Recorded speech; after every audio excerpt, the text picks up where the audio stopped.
Sayyidina Ali karamallahu wajhah, sesungguhnya Nabi Muhammad di akhir hayat beliau, pada detik-detik terakhir nafas beliau, aku melihat beliau menggerakkan bibirnya dengan 2 kali gerakan. Ketika itu aku mendekatkan telingaku.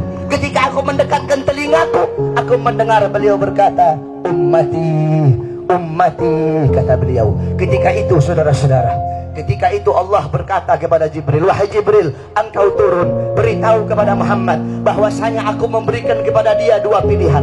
Apakah dia akan memilihku atau dia memilih dunia? Kalau dia memilih dunia, akan aku panjangkan umurnya. Kalau dia memilihku, katakan kepadanya akan datang kematiannya pada hari ini. Datang Jibril membawa pesan tersebut, kemudian disampaikan kepada Nabi. Kata Nabi, wahai Jibril, sampaikan kepada Allah bahwasanya aku lebih memilih Allah subhanahu wa ta'ala. Kehidupan yang sebenarnya bagiku bukan dunia. Kehidupan yang sebenarnya bagiku ketika ruhku berpindah berjumpa kepada Allah subhanahu wa ta'ala.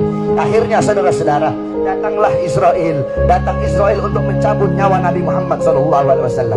Ketika itu Nabi Muhammad SAW terbaring di rumah Sayyidatuna Aisyah di atas kasurnya.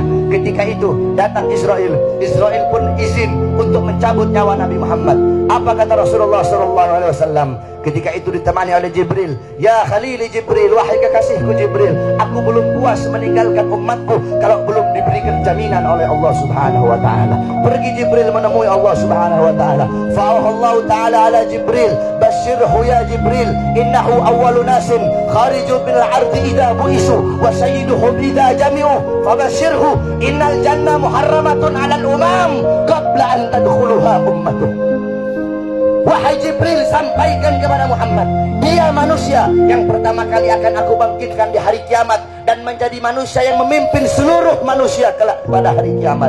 Dan sampaikan kepadanya jaminan dariku bahwasanya sorga aku haramkan untuk dimasuki oleh siapapun sebelum sorga dimasuki oleh umatnya. Ini jaminan dariku wahai Jibril. Nabi Muhammad pada saat detik-detik terakhir nafasnya tidak memikirkan diri beliau, keluarga beliau, anak cucu beliau. Yang beliau pikirkan kalian sebagai umat, saudara-saudara. Apakah cukup sampai di situ? Tidak, tidak cukup sampai di situ. Dicabut nyawanya Nabi. Dicabut nyawanya Nabi. Ketika dicabut nyawa Nabi Muhammad, Nabi mendesah. Ketika dicabut nyawa, Nabi berlirih. Kata Nabi. Dicabut lagi nyawa Nabi. Nabi berkata, Di samping Nabi Muhammad ada sebuah cawan berisi air. Beliau letakkan tangan kanan beliau. Beliau usapkan keringat, peluh-peluh keringat-keringat yang keluar di wajah beliau. Beliau berkata, ya Khalil ya Israel, wahai kekasihku Israel, apakah seperti ini rasa sakit dicabut nyawa wahai Israel?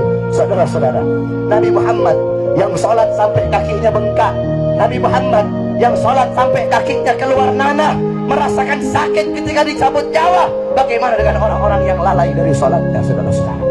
Nabi Muhammad, manusia yang paling mulia, khairul khalqillah, khairul wafa, wa bahrus safa, merasakan sakit ketika dicabut nyawa. Bagaimana dengan para pendosa? Bagaimana dengan orang-orang yang durhaka kepada Allah subhanahu wa ta'ala? Dicabut nyawa Nabi Muhammad SAW. Kata beliau, apakah seperti ini rasa sakit dicabut nyawa? Kemudian Israel pun berkata, iya ya Rasulullah, seperti inilah rasa sakit dicabut nyawa. Kemudian Israel berkata, Rasulullah berkata, wahai Israel, apakah rasa sakit seperti ini juga yang nanti akan dialami oleh umatku? Apa kata Israel? Iya ya Rasulullah, rasa sakit seperti inilah yang nanti akan dialami oleh umatku. Mendengar itu Nabi Muhammad menangis. Itu tangisan terakhir Nabi Muhammad. Itu tangisan air matanya Nabi yang terakhir sebelum beliau wafat. Beliau mengangkat tangan, doa terakhirnya Nabi, harapan terakhirnya Nabi, doa yang menutupi kepergian Nabi Muhammad, doa yang menutupi wafatnya Nabi Muhammad.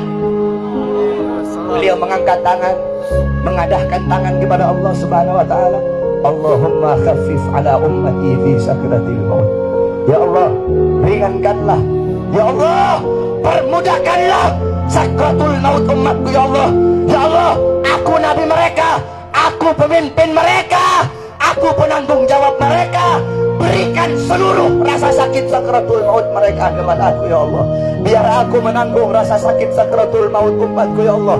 Umatku tidak akan kuat, umatku tidak akan mampu ya Allah. Biar aku menanggung seluruh sakratul maut mereka. Berikan rasa sakit sakratul maut mereka kepada aku ya Allah. Gimana kalian untuk Nabi Muhammad?